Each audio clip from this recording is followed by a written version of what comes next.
אז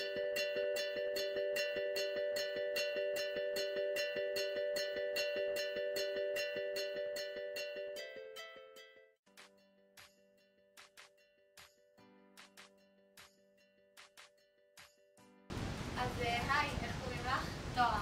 מאיפה? אני צפרות. ומה עשית ביום המעשים? אני נסעתי עם קבוצת ילדים, ממועצת תלמידים, מבית ספר רוז, לבסיס אגוז, של סיירת אגוז, סליחה. ומה עשית בסיירת? אנחנו במשך יותר משבוע ביקשנו מהתלמידים שיביאו משלוחי מנות לכבוד החיילים, ואספנו, הבאנו להם מלא דברים שהיו שלנו גם משלוחי מנות, סליחה, לדברים שהם צריכים, דברים בסיסיים. וכשהגענו לבסיס, הם נורא פירקו אותנו, הם הכינו לנו מלא דברים, למרות שכולם התביישו לקחת, ובכל זאת אנחנו הבאנו להם. כן. אז הם הכינו לנו שתייה ואוכל, וכשהוצאנו את הכל הם היו עם אושר, הם לא הפסיקו, שמענו אותם שהם אומרים וואו, הם הביאו את זה, הביאו את זה, וזה העלה לנו כזה אושר וכזה חיוך ענק, שזה באמת הראה להם שזה מעשה חשוב.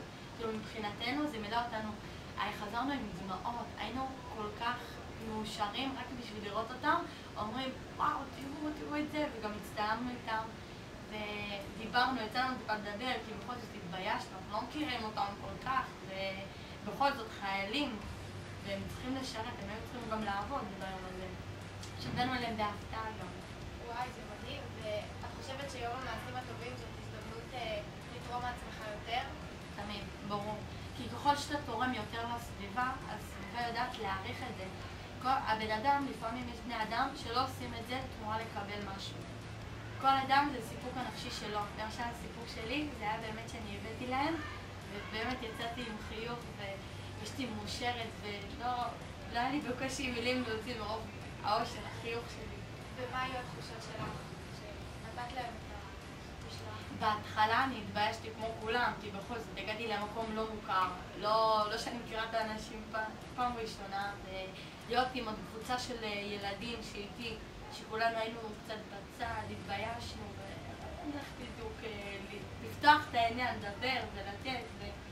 אז בהתחלה הרגשתי כזאת מפנמת, פנימית, לא ידעתי בדיוק מה להגיד, על מה לדבר, אבל אחר כך היה רעיון להצטלם איתם, ואז תוך כדי גם דיברנו על מה אנחנו מתחפשים, ולמה עשינו את זה בשבילם, וכל מיני